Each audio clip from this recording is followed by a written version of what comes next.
Welcome to Graya Overload. I'm Anthony, and Nvidia releases the Titan V.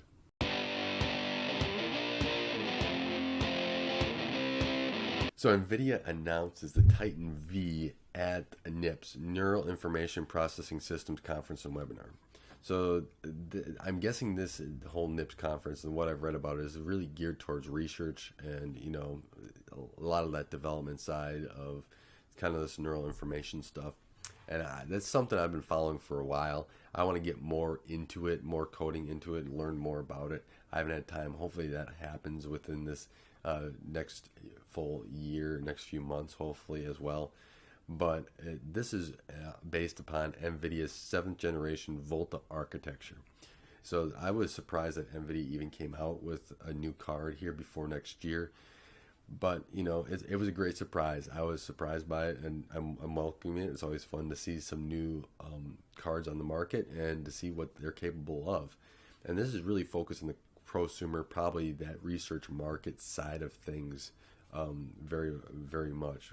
Just because the price point, which I'll get into here in 1 second, but also because of where it was announced and where the market's kind of going, where there's a lot more of that research and development, and people want to have that flexibility with the card and also have, be able to push cards a little bit more and have that high performance in a desktop.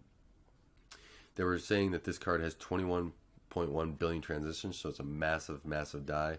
It's 110 teraflops of raw horsepower, 9x its predecessor, and extremely energy efficient. Nvidia was really pounding that in the multiple times that I read that. I don't know where they're getting the 110 teraflop number from, what precision, but I will try to find that out. If somebody does, leave in the comments below. I'd love to make sure that I got that right, or know which precision it was.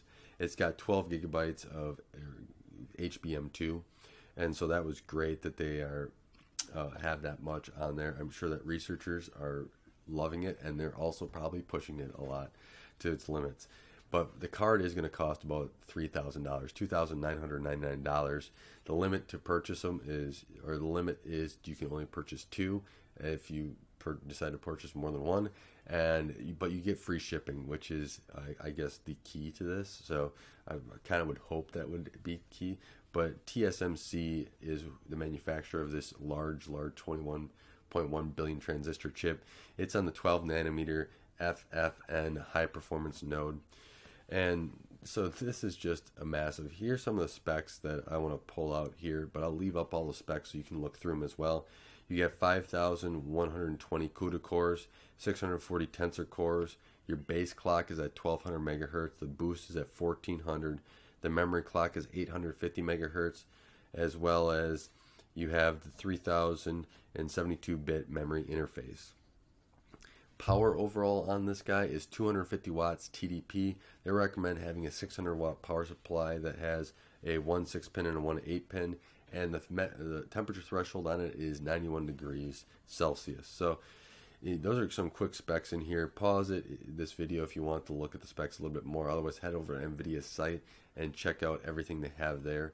Overall, my thoughts on this card is that this is really, seems like it's a research and development card, really trying to push the scientific side of things and really start pushing in and growing their market in where they see a lot of growth opportunity going forward. I agree with NVIDIA there. It seems to be a lot of growth opportunity now moving into that, especially in a lot of different researchers and development side of things, where people want to start leveraging graphics cards, get a better, faster problem solving ability by using both graphics cards and CPUs in their right, and even other processing stuff, FPGAs, etc.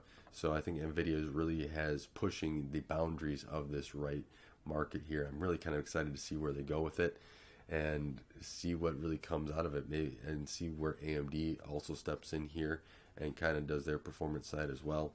$3,000 is quite a bit of money, especially if you're a prosumer side of things. But if, let's say, you're in research and development, it seems like a great price for research and development to see if you can't, break away on something before somebody else does, and that can really help you out and move your company or your research forward. So let me know what your thoughts are on this as well. Let me know if you're gonna maybe take a look at it, maybe get the card and see how it performs for you and what you're trying to accomplish with it. I'm very interested to know that as well.